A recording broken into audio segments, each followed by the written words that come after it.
নমস্কার, সনাতনী আশ্রম ইউটিউব চ্যানেলে আপনাদেরকে স্বাগত। আজকে যারা সনাতন ধর্ম রক্ষা করার জন্য চেষ্টা করছেন, দিনরাত পরিশ্রম করছেন, স্বার্থ ত্যাগ করছেন, জীবন সংখ্যা হচ্ছে, না খেয়ে না দিয়ে করছেন, তাদের এই ভিডিওটা অত্যন্তভাবে দেখার জন্য অনুরোধ করছি। আমরা গীতাতে কিভাবে সুন্দরভাবে ব্যাখ্যা করা আছে, সেই গীতাটাতে যদি আমরা সঠিকভাবে না যাই, তাহলে আমাদের সনাতন ধর্ম দিনের পর দিন ক্ষতিগ্রস্ত হবে। গীতায় ৩য় নম্বর অধ্যায়ে ৬ নম্বর শ্লোকটা আমি পড়ছি। ৬ এবং ৭ এই দুটো ব্যাখ্যা করব আজকে। বলছে, কর্মেন্দ্রিয়ানি সংযম্য ইয় অস্তে মনুষা শরণম ইন্দ্রিয়ার্থানং বিমূঢ়াত্মা মিথ্যাচারৌ সা উচ্যতে।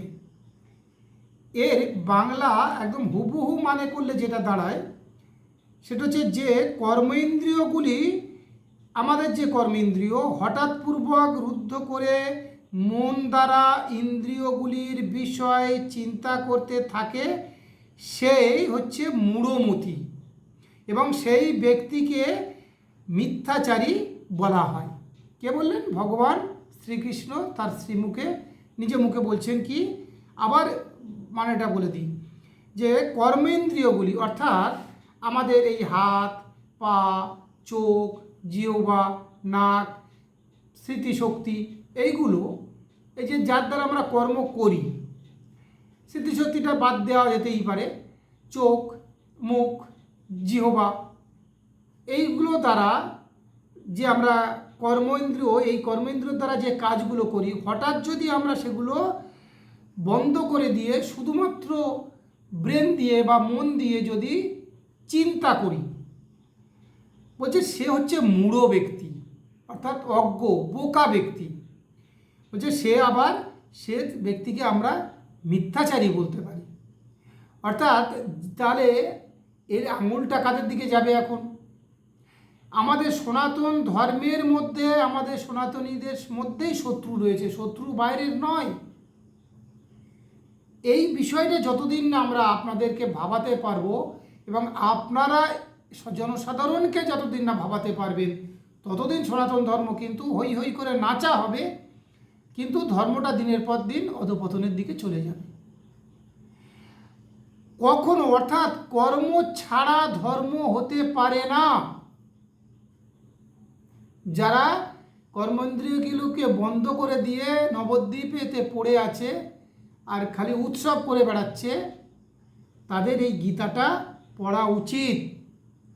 এবং এরা শ্রীকৃষ্ণকে মানে না, শ্রীকৃষ্ণের পূজা করে, শ্রীকৃষ্ণের সেবা করে, কিন্তু শ্রীকৃষ্ণের কথা শোনে না। অপরাধ তো এখানে, পাপ তো এখানে। আর এদেরকে যারা সহযোগিতা করে, যারা প্রণাম করে, তারাও পাপী। আপনাদের এটা বুঝতে হবে কি গীতাতে কি বলছেন ভগবান শ্রীকৃষ্ণ, আর আমরা করছিটা কি। তো ধর্ম রক্ষা হবে কি করে? আমরা যদি শুদ্ধতা বজায় না রাখি, এই গীতার কথাটা ভালোভাবে যদি না মানি, তাহলে আমাদের ধর্মটা আপনি বেঁচে যাবে। আর আমার মনে হলো যে আমি ধর্মটা রক্ষা করব বললেই উনি হয়ে গেল। এটা ছেলের হাতে মোয়া। বিশ্ব রাজনীতিতে আমাদেরকে লড়াই করতে হবে, চিন্তা করতে হবে, তার জন্য আমাদের গীতা। পরের ব্যাখ্যায় পরের শ্লোকে বলছেন, অস্তিন্দ্রিয়ানি মনসা নিয়মারভতে অর্জুন কর্মেন্দ্রিয়ই কর্মযোগ সমসক্ত স্ববিশিষ্যতে। অতএব হে অর্জুন, তিনি অর্জুনকে ডাইরেকশন দিচ্ছেন, নির্দেশ দিচ্ছেন, যে ব্যক্তি মনের দ্বারা ইন্দ্রিয়গুলি সংযত করে অনাসক্ত হয়ে কর্মেন্দ্রিয়ের সাহায্যে কর্মযোগ অনুষ্ঠান করে, তিনি শ্রেষ্ঠ। তাহলে ভগবান শ্রীকৃষ্ণের কাছে কে শ্রেষ্ঠ? যিনি কি মনের দ্বারা ইন্দ্রিয়গুলোকে সংযত করতে হবে, তারপরে অনাসক্তভাবে, দুটো জিনিস খুব ভালো করে মনে রাখতে হবে, ইন্দ্রিয় সংযম আর অনাসক্ত। অর্থাৎ কোনো বিষয়ে আসক্ত, এটা আমার প্রাপ্তি হবে, এতে আমার ঘর হবে, এতে আমার রাজনীতি হবে, এতে আমি বড় পদ পাবো, এই আসক্তি দ্বারা যদি কেউ ধর্ম রক্ষা করতে চায় তাহলে তার দ্বারা সে ধার্মিক নয়, সে ওই আগের যেতে বলেছে সে পাপাচারী, সে মিথ্যাচারী, অনাচারী। আসক্ত হলে হবে না। ধর্ম রক্ষা করতে গেলে এই নিষ্কামভাবে কর্ম করতে হবে। কর্মেন্দ্রিয়ের সাহায্যে কর্মযোগ যিনি করেন সে হচ্ছে শ্রেষ্ঠ, ভগবান শ্রীকৃষ্ণের কাছে শ্রেষ্ঠ। আচ্ছা, এইবারে বলুন তো, এই যে আমাদের যে ব্রাহ্মণ দ্বারা বা বৈষ্ণব দ্বারা প্রধানত যে ধর্মীয় অনুষ্ঠানগুলো হয়, এইখানে তারা কি এই বাক্যগুলো পড়েনি, এই গীতাটা পড়েনি? হ্যাঁ, এই গীতাতে কোথায় এই হই হই করে নাচার জায়গা আছে বলেছে? কোথায়? এই সারা রাত দিন রাধে রাধে করে ঘুরতে বলেছে? কোথায়? সারা রাত দিন ইয়ে করতে বলেছে? কোথায়? এই হই হই করে নাচানাচি করতে বলেছে, নাম ঢোল করতাল দিয়ে ডিজে বাজিয়ে হরিনাম করতে বলেছে? কোথায়? বলেছে কর্ম করো। সেই কর্মটা কি হবে? এই কর্মটা কিন্তু স্থান কাল পাত্র ভেদে পরিবর্তিত হবে। কারণ আজ থেকে 5000 বছর আগে ভগবান শ্রীকৃষ্ণ বলেছেন যে পরিস্থিতিতে, আজকের কিন্তু সেই পরিস্থিতিটা নেই। আবার কোনো অনেক কিছু আছে, আবার নতুন কিছু সমস্যা তৈরি হয়েছে। সেই বিষয়গুলোকে চিন্তা করে যদি না আমরা সিদ্ধান্ত গ্রহণ করি তাহলে আমাদের পরাজয় ঘটবে। আর আমরা সেগুলো না করে কি আমাদের মানে আগামী প্রজন্মের কথা না ভেবে কোনো একটি ভক্ত, ত্যাগী ভক্তের কাছে থেকে যে কোনো প্রকারে মাথা মুড়িয়ে একটা অনুষ্ঠান করে দিলাম, একটা ভাগবত পাঠ করে দিলাম, ভাগবত সপ্তাহ করে দিলাম, নাচানাচি করলাম, ভক্ত সেবা করিয়ে দিলাম, প্রণামী হলো, টাকা হলো, অনেক কিছু হলো, ধর্ম রক্ষা হয়ে যাবে? এইগুলোকে এদেরকে আগে চিহ্নিত করুন।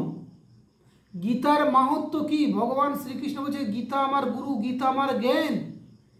সেই গীতাটাই তো আমরা মানি না। আপনারা অনেকেই মানেন না, 95% মানুষ মানে না। তাহলে যে সমাজের প্রধান ধর্মগোত্র হচ্ছে মানে গীতা, এবং সেই গীতাটা আমরা 95% মানুষ মানি না, জানি না, তাহলে 5% লোক ধর্মকে রক্ষা করবে? হয় কোনো দিন? দিনের পর দিন হিন্দুর সংখ্যা কমে যাচ্ছে। কেন কমছে? এই কারণে তারা ধর্মটা জানে না, তারা ত্যাগী নয়, তারা সঠিক গীতার মাহাত্ম্য জানে না। আর এইসব বাবাজিরা এদের প্রকৃত অপব্যাখ্যা করছে।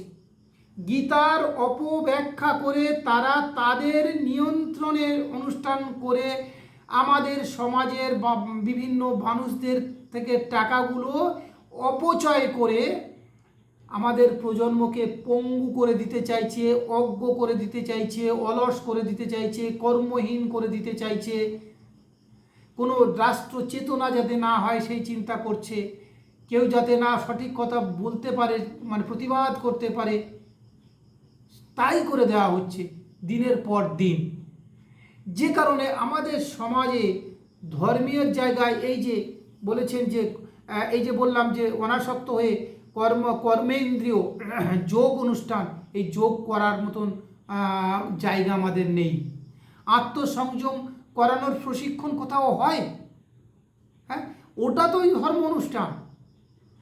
আমরা সবাই মিলে আত্মসংযম যেখানে করতে পারবো, যে কোনো জায়গায় তো উপাসনালয় নেই, সমস্ত জায়গায় ঢাক ঢোল বাজিয়ে একটা কেউ তার মধ্যে মদ খেয়ে নাচছে, কেউ গাঁজা খেয়ে নাচছে, কেউ ইচ্ছা করেই নাচছে, কেউ পুকুরে থেকে স্নান করে এসে মানে জল শুদ্ধ নাচছে, কেউ লুঙ্গি পরে নাচছে, কেউ গামছা পরে নাচছে, যা খুশি একটা মোচাদার আনন্দ লুটে যাচ্ছে। এটার নাম মহোৎসব। সেই জন্য বলছি, যারা সনাতন ধর্ম রক্ষা করতে চান তারা নিজেরা ভাবুন, অপরের দিকে আঙুল দিতে গেলে দেওয়ার আগে ভাবুন যে এই 3টে আঙুল কিন্তু আপনার দিকে, আপনি কতটা দায়িত্ব কর্তব্য পালন করেছেন সেটাও একটা বিচার্য বিষয়। শুধু রাজনীতি নিয়ে নাচানাচি করলে হবে না।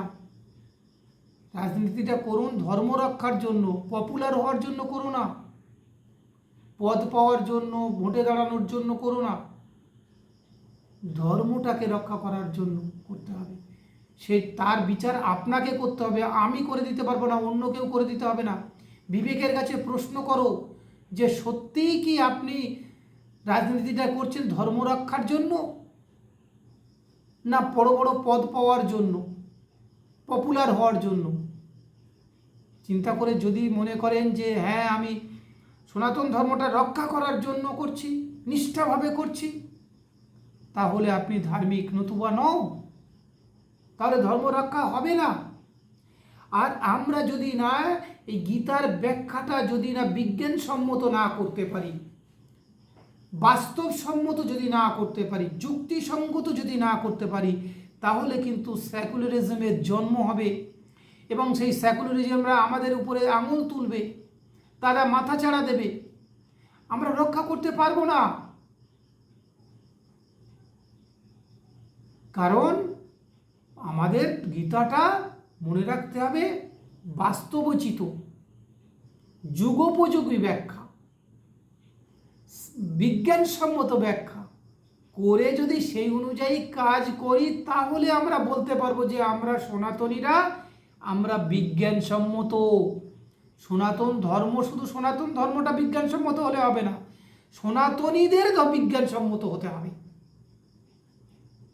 কারণ আমাদের গ্রন্থ তো সব ভালো কথা লেখা আছে, তা আমরা যদি সেটা গ্রহণ না করি, তাহলে লেখাটার কোনো মূল্যই থাকে না। আমরা কি গ্রহণ করছি? এই প্রশ্নটা নিজেদের কাছে করুন। সুতরাং যাতে গ্রহণ করে তার জন্যই লড়াই করুন। যদি সঠিকটা যদি না আমরা গ্রহণ করতে না পারি, সনাতন ধর্ম রক্ষা করা যাবে না। আজ থেকে হাজার হাজার বছর আগে থেকে চেষ্টা হচ্ছিল, সেই চেষ্টাগুলো বেশিরভাগ অংশে ভুল বলে, বা ওই তামসিক ভাবনায় আচ্ছন্ন বলে, বা ওই স্বার্থপরতায় নিমগ্ন বলে আজকে দিনের পর দিন ক্ষয়িষ্ণু হচ্ছে। আফগানিস্তান চলে গিয়েছে, পাকিস্তান চলে গিয়েছে, বাংলাদেশ চলে গিয়েছে, পশ্চিমবঙ্গ যাওয়ার পথে। কেন? এই প্রশ্নটা করুন নিজেদের কাছে। কারণ আপনাদের কাছ থেকে বীরত্ব চলে গিয়েছে, সনাতন ধর্মের মানুষদের কাছ থেকে বীরত্ব চলে গিয়েছে, সাহসিকতা চলে গিয়েছে, দৃঢ়তা চলে গিয়েছে, নিঃস্বার্থপরতা চলে গিয়েছে, স্বার্থপরতা এসেছে, আমরা হিংসা বিদ্বেষ এসেছে। সে কারণে সনাতন ধর্মের অবক্ষয় হচ্ছে। এই হিংসা বিদ্বেষগুলো দূর করাতে গেলে প্রতিনিয়ত ধর্মচর্চার দরকার, যোগ প্রাণায়ামের দরকার, আত্মসংযমের দরকার, জ্ঞান অর্জনের দরকার, সম্মিলিতভাবে ধর্মসভা করার দরকার। সেগুলো কোথাও নেই। একটা ঠাকুর তুলে ধর্ম রক্ষা করা যায় না, একটা পুজো করে রাজনীতি করা যায় না। বাস্তবের মাটিতে নেমে কাজ করে সমাজকে দেখিয়ে দিতে হবে যে সনাতন ধর্ম সত্যিই বিজ্ঞানসম্মত, তাহলে রক্ষা হবে, নতুবা নয়। আপনারা গীতায়তে ফিরে আসুন। যেসব বাবাজিরা এই পাপাচারে লিপ্ত হচ্ছেন, ভগবান শ্রীকৃষ্ণের নামে ব্যবসা করে খাচ্ছেন, তারা দয়া করে এই পাপ কাজ থেকে বিরত থাকুন। সমাজের কিভাবে মঙ্গল হবে, সনাতন ধর্ম কিভাবে রক্ষা হবে, সেগুলো চিন্তা করুন, সেইভাবে তাদেরকে পথ নির্দেশ করুন। শুধু নবদ্বীপ থেকে ছুটে এসে গ্রামের মায়েদের ছেলেদের ডেকে নিয়ে রাধে রাধে জপা করো, হ্যাঁ, এই রাধে রাধে রাধে রাধে রাধে রাধে রাধে রাধে যে ভজনের নামে উচ্ছৃঙ্খল নাচ করে ওদের মস্তিষ্কটাকে নষ্ট করে দিও না, ওদের মেধাটাকে নষ্ট করে দিও না, আত্মসংযমটা নষ্ট করে দিও না, শ্রীকৃষ্ণের বিরাগভাজি হয়েও না। শ্রীকৃষ্ণ আপনাদেরকে মহা অভিশাপ দিচ্ছে, সে কথাটা ভাবুন। যে পরপারে আপনারা কিভাবে মুক্তি পাবেন, এই যে